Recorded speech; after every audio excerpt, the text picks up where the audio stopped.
Yeah, you got to roll with the punches. Welcome back, everybody, to Hibernian Radio. This is show number 305. My name's Patty Houlihan. I'll be your host all hour.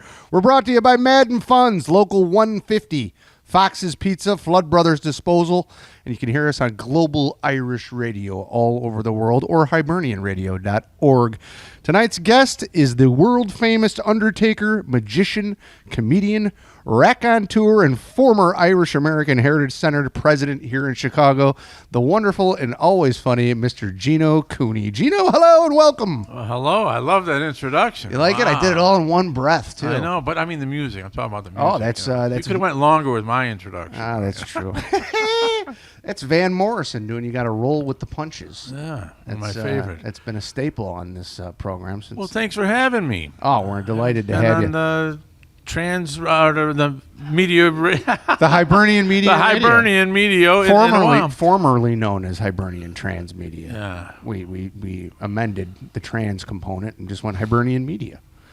I'm sure our new president will be thrilled with the change. Yeah. Well, I used to do the radio show with your father. And, yeah, indeed. And I was just going to bring that up. That this is, I'm in my third show now. Last week we had Father Ryan Brady. He was great. The chap. Yeah, one of the new chaplains of the Chicago Fire Department. Yeah. So any of our listeners tuning in right now, make sure you go back into the archives and listen to that one because that was a great one. Tough job. Real tough job. Yep. Interesting cat. You don't see a lot of younger guys becoming priests anymore, and he had a heck of a story behind why he did it. Hats off to Father Mulcrone, who retired.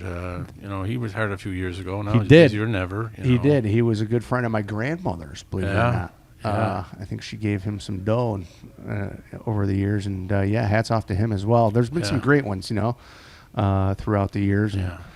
So he was a good guest. I'm thrilled to have you on. You had the show with my dad for a number of years at the Irish American Heritage Center. That was the Geno and the Hooley and Geno Cooney show. Yeah. What was the official title of that program? The Crack. We did the Crack. I did it with Kathleen Keene, the world famous fiddler. Yes. Iconic, and we had a good time. It was Hooley's idea that her and I got together, two good personalities, and we did it, I don't know, for a couple years maybe, and then she went on to bigger and better things, and I went on to bigger and better things with your dad. Yeah, he jumped in. Yeah. Yeah, and then you guys would have the sessions as well. There was a large musical component to that program as well. Yeah, I mean, it was nice. Not only was I president there, we did well. I got lucky, the weather-wise and everything, but we had our own radio show on Thursday nights. Yeah. It brought in a good crowd, brought in good music. And, no-brainer. Because when I got there, it was only open on Friday and Saturday nights, the pub. The pub inside the Heritage Center. Yeah. It's terrible, and I tried having it open on Sunday for the Bear games, and that brought in a crowd. And then with Kathleen Keene's idea to have a session on Thursday, it was great for many years, and it's still going on right now. Of course, not as good as when I was hosting the show. But, no, not at all, not nearly. Let's get into your life a little bit. Where'd you grow up? Wrigleyville. You grew up in Wrigleyville. Yeah, I lived above a funeral home. Our family business is 100 years old, and we started on the north side, and I grew up above the funeral home, and I learned the business right away, going downstairs, helping my father shovel snow and rake leaves and sweep cigarette butts, wash the windows, sometimes service pallbearers, and clean up every night. Was your dad from Ireland, or was he from here? No. Okay. My grandfather was, my mother's side was from Roscommon. Okay. And his ancestors are from Athenry, Galway. All right. So we kind of cornered the market of the Irish people. A lot of people came to us. They say you can't go to heaven unless you go to Cooney's. That's right. And there was this one real wealthy, I got to tell you a story. There was a wealthy woman. She had no kin, no heirs, and the butler came by and said, well, Mrs. McGillicuddy passed away, and she wanted to have the funeral here, and she wants the best casket, the best vault, the best cemetery. She wants to go down to Holy Name Cathedral, and money's no object, and, spent a lot of money. Yeah. Well, 6 months later, the butler came by and said, her poodle died. We want you to take care of the poodle. Take care of the poodle? And yes. And we don't do dogs, so you might want to take that over to the crematory. And no, Mrs. McGillicuddy. It's in the will. Yeah, but said, "Oh no, we don't do dogs. I'm sorry. Yeah. Maybe you could take it over here." And she goes, "No, she wants to have a wake and a burial and a Catholic mass and this and that." And she left $25,000 for the services. And my dad goes, "Oh, you didn't tell me the dog was Irish." Thank you, Billy, for the rim shot. I missed that. I love it. Is that so? Actually, I've read that that's becoming a thing more and more. Is that people want to have wakes for their animals? Yeah, we don't get into that, but pet cemeteries and Yep. cremations are, it's more expensive to cremate an animal than it is a human being. Really? Yes. Why? As far as the actual cremation goes? they don't have services or anything like that. But when my puppy died, my little Shamrock died, Yeah. I couldn't believe how much it cost. To take care of it? Yeah. Yeah. It's a racket, I think. So you grew up in Wrigleyville, above the funeral home. How many brothers and sisters did you have? I have 4 brothers and 4 sisters. There's 9 of us, and I'm the eighth of 9. That's tight living right there. Yeah. Oh, we still get along. We're a tight family. My mother and father were just absolutely fantastic. My dad was, a gem. What was his pillar name? in the community. Thomas J. Cooney. All right. My grandfather started the business, and then my dad and my uncle took over after the war. Yeah. And my grandmother was a big part of it. And then, the whole family thing. Now, I'm the 8th of 9 kids, so I didn't get a chance to Yeah. get in the business. So I went away to college, St. Mary's College. I had a great 4 years there, if I remember. Yeah. And killed a lot of At brain cells at there. Winona, in Winona, Yeah, Minnesota? Winona, Minnesota. The fine St. Mary's of Winona, yeah. What's Classic. their mascot name? What was the Redmen? Yeah. But then, Wasn't he good. Couldn't be an Indian back Yeah. then. Now it's Yeah. the Cardinals. All right. Shout out to the Cardinals of St. Mary's, Winona. Yeah, we had a great time there. A lot of friends. And, then I did a couple odd jobs, piece goods buyer, and then I went down to the CBOE, was a Trader. runner, trader, Yep. clerk, and Yep. then when the planes hit the building, we lost our jobs, and Yep. that's when we were thinking of expanding, leaving Southport Avenue, because the Cubs went to night games, and parking was For the premium, funeral. and Yep. so our business was going down because a lot of yuppies in the neighborhood, and there's no room for parking. Yeah. So we expanded, moved out to Park Ridge and out to Irving Park. Yep. And then my brothers asked me, and my cousin asked me to Get in. to get your license. So Yeah. I took a 1-year schooling out in Wheeling, Worsham College, and got my license. And it's something I always wanted to do. Sure. To see my dad work, he worked really hard. Yeah. He worked really hard, and of course that didn't make me do that. I just like taking care of people. I saw what he did. Yeah, and all yeah. the people, He truly cared about people. That was Yeah. part of his thing. It's a tough business. Sure, it's a very hard You business. wear a lot of hats. Like I said, you wash windows, you sweep, you vacuum. One family goes out to the cemetery. We got to set up for the wake the next night, and you're a florist, you're a travel agent, and now, like what you said, we have to do the live stream. Yeah, well, that was ever before since the show COVID. started. I was talking about like how is the business of undertaking evolving, Right, and because post COVID. well, no, this was during COVID. Yeah. No one could go to the wakes. They had 10 people. Only 10 people. Remember 10 people into a room? Yeah. And you couldn't go to the burial. You had to be 10 feet away.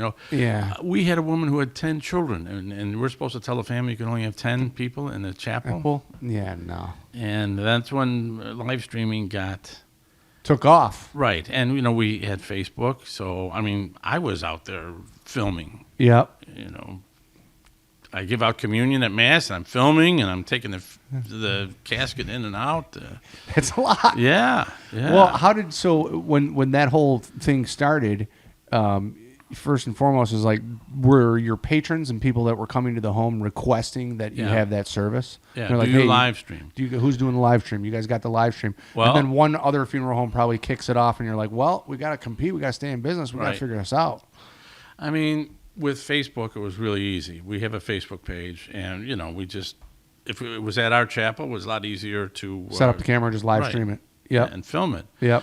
church is a little different. My nephew comes by. He's a lot handier with technology than I am. That's what my next question was. Like, And who's your then tech guy? You now- got to get a tech guy. Right. A lot of churches now offer it, ever since. Oh, yeah. Because they had to do their daily mass or their weekly mass. Yeah. So they said, hey, can you live stream the funeral? I said, yeah.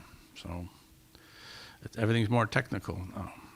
And are there special requests for the technical components of the services now? Are people like, yeah, can you cut some Van Halen into the live stream for me? Not really. I mean, we're All right. cut and dry, basic. Our little cell phone, that's our Oh, that's what you guys camera. are Yeah, going we don't off have, of? The high tech equipment. stuff. Yeah. Some of the churches do, but we never got any complaints. Sure. We just say, put it on our website, click here, and Yeah, they get to witness to and watch watch it. it. Yeah. Yes. As long as the audio is good, people don't seem to mind, I'm sure. Exactly. I mean, a couple times I did it. I had it sideways, and I'd get a text, hey, you might want to straighten out your phone. Yeah. But So- it's understandable. You joined the business after your dad passed away, right? And your brothers and 9/11 happened, and you're like, all right. And so you go to school. What was that like when at that? Is it all young guys when you were going to the? Actually, I was 41 years old, Yeah. and I was like the median. There was a lot of people that were older than me, Yeah. a lot of people that were younger than me. And if you didn't have a family business, I mean, I don't know what they were going to school for, because it really wasn't, Right. not many jobs in that field. But there's a lot of things you could do with that. You can go into forensics and police and fire, to get that feather in your cap that you have a degree with funeral directing and embalming. Right. Options are limitless. You have to learn how to do it. Yeah. A lot of things you could do. I'm not much of a backroom guy. I'm more of a person that can Yeah. take care of the families. Yeah. If a person passes away at home, I want to be there. And I do a lot of the clergy services. I'm a registered minister with online. Nothing like Reverend Geno. yeah, Cooney? Reverend. Reverend Cooney. I'm gonna start and calling you Reverend. I have to give it to Hooley. He talked me into writing a book, and I did write a book, Hooley. Yeah. Yes, and it's being published. Tim Taylor. Yeah, I He's know helping Tim me Taylor. out. Yeah. What's He's the helping book me out. about? It's a prayer book. Okay. Strictly about funeral services. Okay.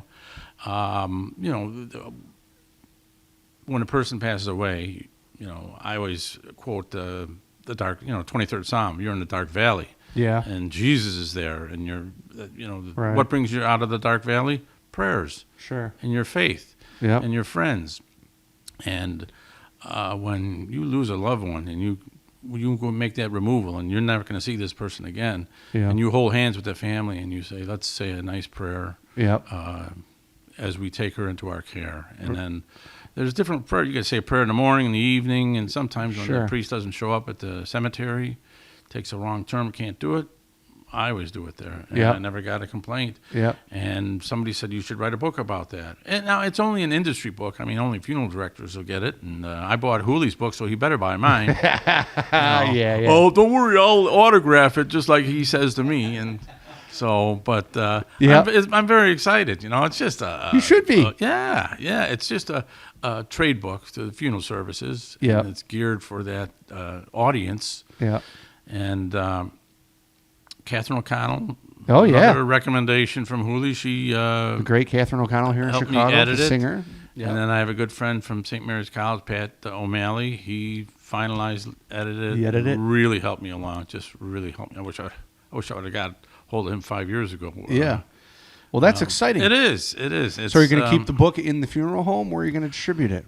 It's called a pocket prayer book. It could go right in your pocket, your back pocket, your glove compartment. You Oh. have it handy there. So All right. if a priest doesn't show up, you got the book, and you don't have to preach. You just read a service. Yeah. And that's what it's designed for. Yeah. People who can't really get up in front of a crowd. A lot of people are like that, stage fright, and You're not. That's no, for sure. No. Speaking of which, you have a past. You're known for doing some shtick with magic and a lot of magic tricks. And my dad even informed me before you came on the program that you had a past as an actor. I don't know how much truth Well, there is there. What I is did that? not really acting. I did comedy routines. Sure. Stage. Stand up? Stand up.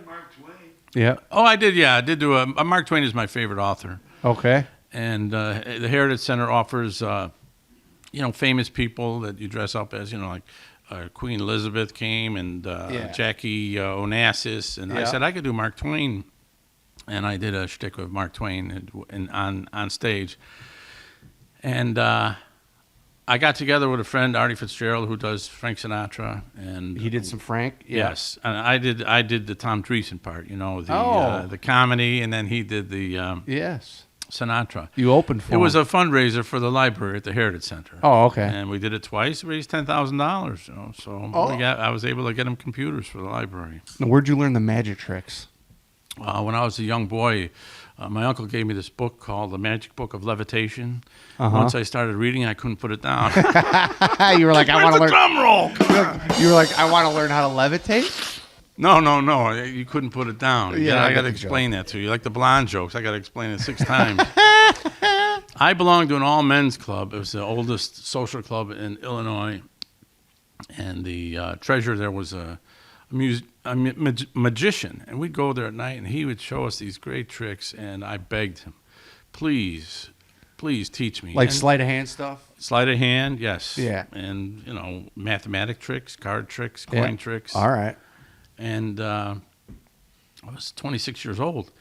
And he said, you got to honor the secrecy of the International Bureau of Magicians. So he taught me 2 tricks. And he said, come back next week and show it to me. And I practiced.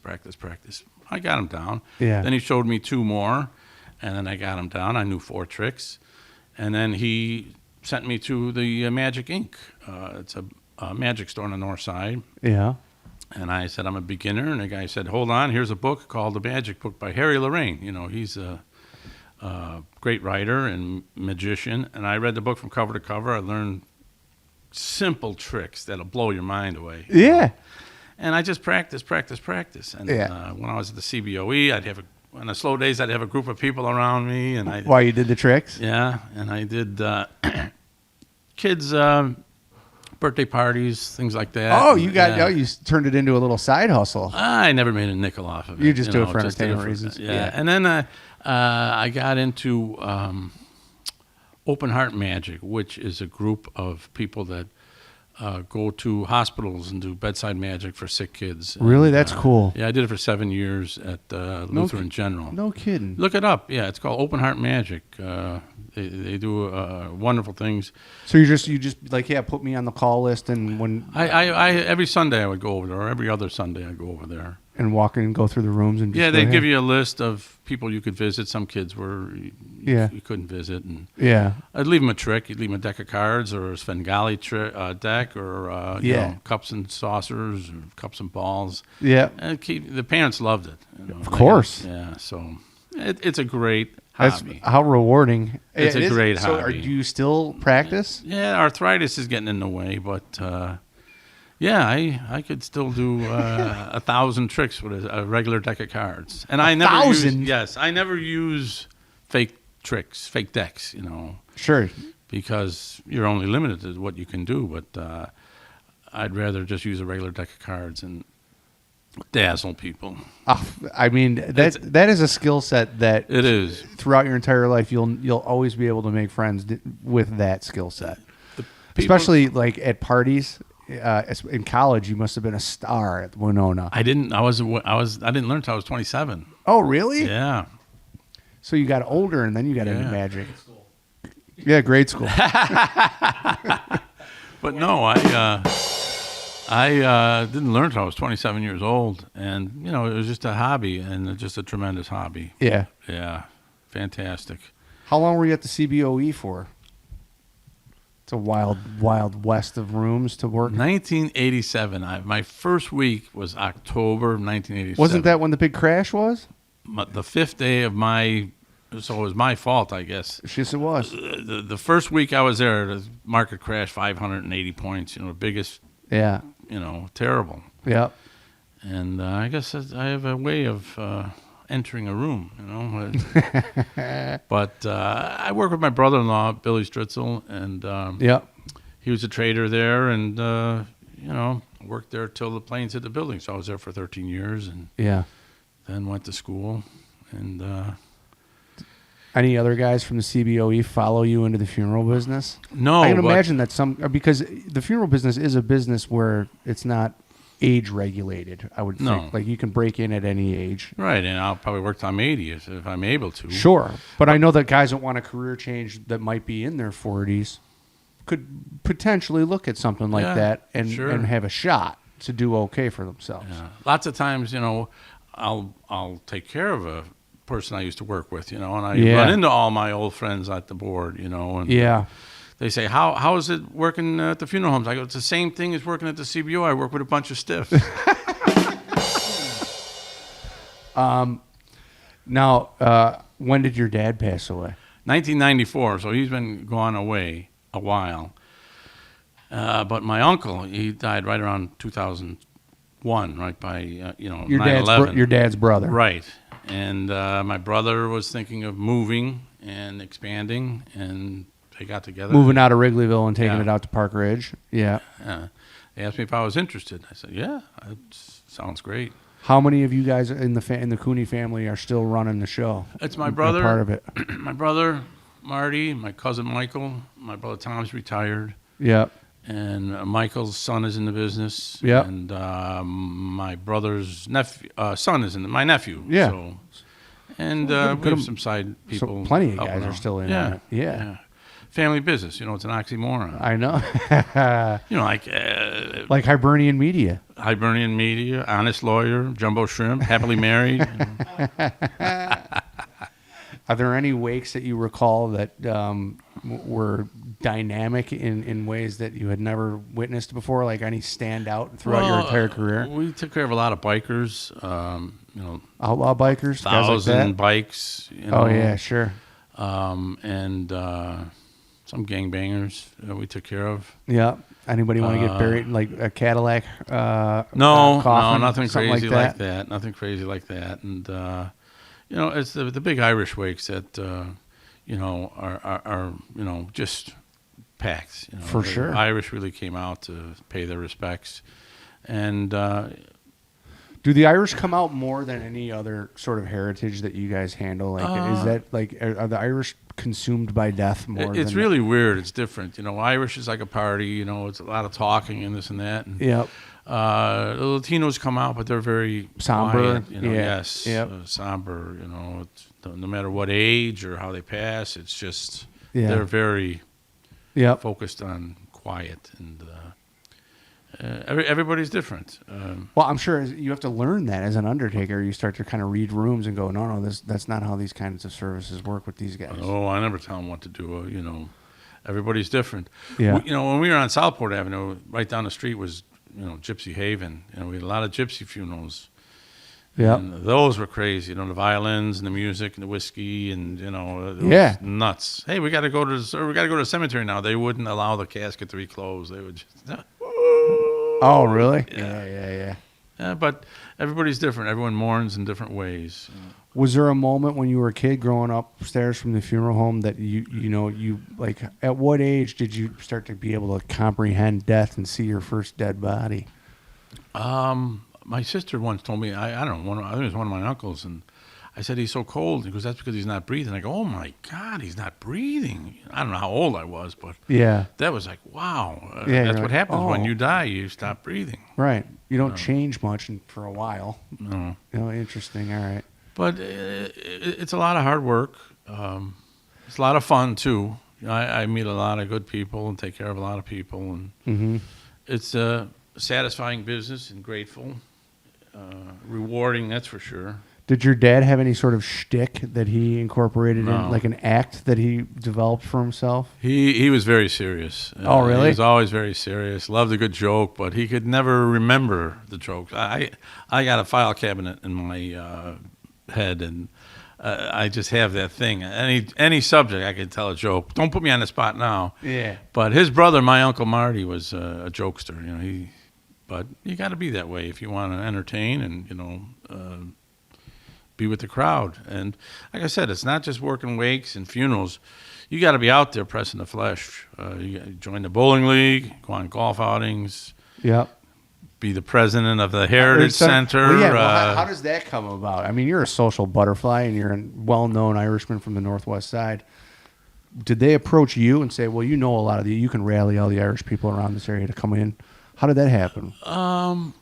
I've been a member there since the beginning. Since you were a kid? There. Did you go there when you were a kid? They wasn't around. 1985, I think they bought the building over there. And I was over there from the beginning. It was falling apart, decrepit. And it's a modern miracle what they did. Would put an elevator in there. They turned the school's classrooms into studios and music halls and the pub. And I got married there. It used to be the gym. It was the ballroom then. It's upstairs, right? Yeah. Beautiful room. And I just said, I think I'm going to join the board. I didn't even think anything of it about becoming president. I just wanted to get involved. Yeah. And I joined the board, and after my first year on the board, I ran for president, and I was president for 3 years. It's a good thing that they have. You can only be a board member for 4 years, and then you got to get off. Yeah. Term limits. That's limits. The best thing. Term limits at the IA. Yes, as we can see everywhere, term limits are the best. Yeah. So you can get off a year and then you get back on, but. Oh, okay. And a lot of people are asking me, please come back. Please come back. But it's in good hands over there, I think. I had a lot of fun, met a lot of people, but I still think it's ripe for a television show. I mean, I've known you for a while. I was like, all right, who's going to play Geno in this TV show? Maybe Geno just plays himself. George Clooney looks a lot Clooney, like you think Clooney's good? Yeah. We could do Clooney. I don't think Clooney's not as funny as you, though. No. We'd have to go somewhere. I don't know. It's hard. You got the Drew Carey glasses going right now. Well, it's hard to get the good looks and the good humor and the good all in one basket, like me. Yeah. I wanted to make it more like the television show would be more like a Faulty Towers of sorts. We could easily do that, yes. Like a single camera, sort of like The Office or Parks and Recreation, where it just follows all the board members of the Irish American Heritage Center for a little while. I don't know. I think we just call the show Irish American Heritage Center. You could. There's a lot of good people there. Speaking of which, I have to mention Michael Glenn, who passed away, age 99. His wife, Barbara Glenn, great friends of mine, just pillars of the community and great people. And there's the music. We had the funeral at St. Robert Bellarmine, and it was just a beautiful thing. Beautiful thing. Mm-hmm. How old was he? 99? 99. That's a good run. Yeah. Still pretty active, too. He loved the garden and, Nice. Yeah. You got any hobbies that you do in your off time? Other than magic and telling jokes? You got a lake house you like to go up to quite a bit, I love to fish. You do? Yeah, but my girlfriend's a better fisher than I am. And, really? Kelly's better at fishing? Shout out to Kelly. Yes, I don't know if she was different bait or what, but she always embarrasses me. But I like to go away for, fishing, going up there. I live in Camp Lake, Wisconsin. I got a place up there, I should say. Where's Camp Lake? It's, where Antioch, Illinois is. It's 5 miles north. All right. Right over the border. Right over the border. You're a million miles away from the city. Yep. Just good to get away, get a fire going. And I have a lot of friends up there in the area. Golf course is 3 minutes away. I like to golf. I'm not very good, but... you guys have... So you got a boat? We do have a pontoon. It's a community pontoon. We go out there. Oh, I see.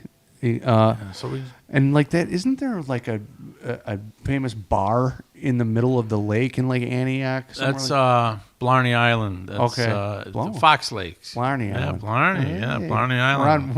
We're on brand. Yeah, that's on Fox Lake. So, but there's plenty of bars up there. A lot of supper clubs and. Yep. That's what makes. Those are kind of a dying breed. The supper club. Yeah. I mean, even the funeral home business has become so corporate that it's kind of special to see that you guys still have the family business going. Yeah, 100 some years. Yeah, you never know. You never know how long though. I mean, why did it become so corporate all of a sudden? It all started out of Texas, company called SCI, and they tried to monopolize the funeral industry. Yeah, buying up mom and pop stores, paying them off, saying we'll give you some stock. Oh, I see. It's a good option because we'll buy it, but keep you on as an operator. Right. Okay. For a couple of years, and then you're out. And then keep the name, and they bought cemeteries. They just kind of monopolized everything. Sure. And they approached my dad, my uncle. They said, "No, we have children, and we're not We're staying interested." in it. Yeah. So some family businesses did that, but a lot of people, their children don't want it. They see how hard their father works. Number one. Yep. And they want to be a radio station operator, something easy, something. An influencer, a magician, comedian. Yeah. Hey, that's not easy either. No, it's not. Do you have a favorite magician? Who was your favorite guy? Everybody's probably got a guy, right? Houdini. Brother John Hammond. Brother John Hammond? Yeah, he's a Christian brother. And really? Yes. And I bought his CDs. And when I was in Las Vegas once, I bought a CD. A priest that does magic. Yeah, 99 tricks I bought it for $30. And I watched him do them, and then he explains how to do it. And I said, I'll never be able to learn how to do that, because the tricks would just blow you away. Yeah. And I just practiced and practiced and practiced, and they're my favorite tricks. I mean, they're just that's wild. Unbelievable. That it would be a Christian brother, because you would think that most, like the Catholic faith would be like, it's witchcraft, stay away from magic. It's a hobby. No, it's a hobby. But here, when I learned, there was no YouTube, there was no video. Now you learn anything on YouTube. Yeah, I suppose you're right. But the best part about my magic is they call it the patter, the BS that comes out of, the stories that you tell while you're doing. To distract yes. from what's actually happening in front of you. Absolutely, yes. Yeah. All right. And that's what Brother John was a master of? He was sleight of hand, and the patter. I mean, he had stories about everything. This is the Groucho Marx trick, and this is the twin trick, and then just some of my favorite tricks. Blow you away. What's on the agenda for the funeral home business in 2025? Any new revelations coming about? No, not really. No. We got rid of one of our places in the city. Well, how many locations are there? There's Park Ridge. We had two, one in Chicago, one in Park Ridge. But my brother Tom retired, and we just kind of cutting down. My brother's thinking about retiring, so yeah, we got to think about what we're doing in the future. Sure. So in a perfect world, we'll continue on. Like I said, I'm 63 right now. I'll probably do this. I'm 75. Yeah. You really never retire, because families need you, and they I'm want there for you. Yeah, they're going to request you and Right. say, Geno, we want Geno. Right. Well, that's good. Because there's nobody better than Geno. No, not at all. You've been very loyal to this program always. Yeah, I enjoyed it. How are we on time, Billy? We good? I like this studio, though. I mean, yeah, I've this never is the bunker. seen, This is yeah. we have not done the program from here. Well, we have maybe about a year now, I would say we've been over here. I'm surrounded by at least 80, 90 bottles of whiskey and booze, and some 18-year-old scotch, and I get Malort. You requested the shot of Malort. You said, "Oh, you have Malort bourbon? I got to try it." Your brother who lives here, he's not here right now. Would he notice if a few bottles are missing? Does he take inventory or anything? I told Kelly to bring her purse. I'll tell you what. He's a bit of a Nazi about it. He was like, he's. I walked up here last night and he was polishing the bottles as if he was like the proprietor of the bar. Like they're always dusted and cleaned off, and yeah, he likes showing them off. If I take a bottle of Johnny Walker Blue and he goes walking by, he's going to stop all of a sudden and say, wait a minute. No, he wouldn't. He probably wouldn't notice those. It's the other stuff like the Wellers and things like that. The McClellan's. Yeah. He's a whiskey salesman and a booze nerd, but he collects the booze as well for monetary reasons. I think that he thinks that he's going to be able to flip these bottles at some point. I'm like, just crack them and drink them. Yeah, why not? Share them, pour them off. Exactly. I've never seen so many in one place. Well, people always walk in here and they're astounded by it. They're like, no, because no person that is not. Mickey Rourke from Barfly or something like that would have. My friends! Yeah, my friends! Would have this amount of booze just sitting around in the house. No, because he does have a full bar in the house here. I went with your father to what was that whiskey tour that we went on? Slane Whiskey or something? Slane Castle. Remember that? In Ireland? Rolling Stones had their concert there. Yeah, in Ireland, yeah. Pretty nice. Mm-hmm. Tullamore Dew, a sponsor, yeah. But this is a beautiful studio. Well, thank you for saying so. Thirsty. Yeah, it does make it. And for me, I quit drinking. I just come up here and I can only hang out for a little while before I can get myself into too much trouble. Just leave the drinking to me. That's right. Well, thank you for coming on the program. It's been fun. I'm getting acclimated into this the Hibernian radio mold. Yeah, sure. Billy, my brother and I have been doing our own show for years. I love the fact that you guys take care of people in uniform. Police, fire. It's great. We love having those guys. Give them some. They're the fabric of the program. Yep. That's great. And they don't have for the longest time they didn't have a platform, that let them speak freely per se, and we like to provide those things for them. Man, you guys did it right in the middle of all that crap they were going through. Yeah, we weren't afraid of it. We leaned into that. To fund the police and stuff like that. Yeah. Come on. Yeah, we leaned into it. It was important that somebody had their back, and we're still going to have their back. Yeah. Well, I got my squad. You got your CPD sweatshirt on tonight. Looks good. And then obviously, your funeral home is always a friend of the police and first responders. Oh yeah, definitely. So, I encourage all of them to give you a call if they're in a moment of trouble. We had Mr. Barrett there, your fire chief, battalion chief there. A lot of firemen there. Oh, you know what? What happened? Someone put a cigarette outside in the ashtray and it went up. I go, hey, it's a good thing we had him here tonight because we had all these firemen around here. Yeah. All right. Well, we're going to take a commercial break. We'll be back with Geno Cooney and a joke after this.